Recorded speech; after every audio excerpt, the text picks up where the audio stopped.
Okay, so hello everyone. My name is Kim. So you can call me, my full name is Nguyen Kim, and I'm from Vietnam. And today I would like to share a study on the awareness and attitudes toward plagiarism in academic writing of English major students, a case study in higher education in Vietnam. And we have the contents here. Can you have a look? So firstly, I will introduce them. Let's start with the introduction. As we know that plagiarism is not a new problem, rather it is persistent. A system concern that will continue to grow over time. And the forms of plagiarism change increasingly diverse and sophisticated over time in the technology era is now. And the reasons for me to conduct this study is that the firstly, understanding of plagiarism in academic writing is very important. The second one, because English major students have to read and write a lot, so that will have a higher risk of plagiarism compared to other students of other majors. And thirdly, we should have understanding the awareness and attitudes of English major students about plagiarism, so that we can help the educational methods to help them avoid plagiarism. And finally, the strategies to promote academic ethics can contribute to building a safe and creative learning environment. So these are the research aims. First one, this research aims to explore English major students' existing knowledge about plagiarism. Second, to identify some common citation strategies used among students. And finally, to make some suggestions for students to avoid plagiarism. And let's go through the literature review. So first, we have the definition of plagiarism. Plagiarism is defined as intellectual theft. And according to Perry in 2002, he defined plagiarism as an object, like a language, a work, or text which has been taken, means to borrow or stolen from a particular source by an agent without acknowledgement or without adequate acknowledgement, and with or without intention to deceive.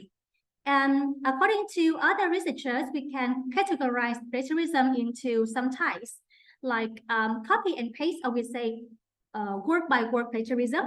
We have word switch, which means that people just copy and change some words to avoid figuring out.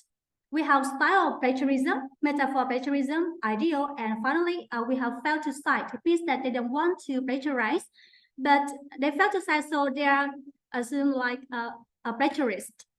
And last one, we have the reasons why students still plagiarize. So they can plagiarize intentionally. It means because of their self-esteem. They want to get a high score at school, or because of their parents or teachers' pressure, and maybe because of the poor time management. And some people plagiarize unintentionally because of they are unaware of plagiarism, or they don't have the problem with citation strategies. That's why we have some consequences of plagiarism. If someone plagiarizes, they maybe they may get failed grades or failed assignment. They may get some disciplinary action, and this action will damage their reputation. For personal, plagiarism can limit a person's creativity and damage their relationships with the author, the real author, and the writer. These consequences is according to Muller in 2007 and Mekong et al. At the 2001. So we have some strategies to avoid plagiarism, and they are present a little bit too general. First ones, we should develop strong research and note-taking skill. Second one, you should use citation and reference tool. They are created to help us avoid plagiarize. And the most important thing is we should develop strong writing skills so they are not worried at all. And finally, before we submit any works, we can check whether we are plagiarized or not by using plagiarism detection tools. So this research is conducted with the methodologies here. Firstly, as a part of qualitative, I have the discussion with the teachers who have expert knowledge about this topic. And based on the theoretical framework and other researchers. I construct the questionnaires, and then we pilot the questionnaire. And the main point here is it is a qualitative research by assessing the reliability of a scale using from batch and fab, and we use EFA analysis. The research sample is 205 participants, including, we use the questionnaire using 4 clusters with 41 items. The sampling methods here is just convenient and non-probability sampling when we use the Likert scale, Likert 5-point scale. Then move next. Okay, and the basis of the proposed, the proposed factors here is based on the theoretical framework, domestic and international studies, and we create questionnaires and then we pilot them. And in the questionnaire, we have 41 items, and they are categorized into 4 main clusters. The first one is the nature of plagiarism or the definition. The second one is the causes. The third is the strategies to avoid, I would say, appropriate citation. And the last one is the consequences of plagiarism. And we have coded the question into some code like this. For the definition, we code from like PL1 to PL4 because we have 14 questions. For reasons, I say ER from 1 to 10. For appropriate citation, I coded AC from 1 to 10, and for consequences, I coded from CO1 to CO7. So you can see these are the questions in the questionnaire. And after collecting the data from the questionnaire, I try to assess the reliability of the scale using from batch and fab. As you can see, we have 4 factors or 4 clusters here, and these, I will show here. And these are the from batch and fab numbers. So we can see that they are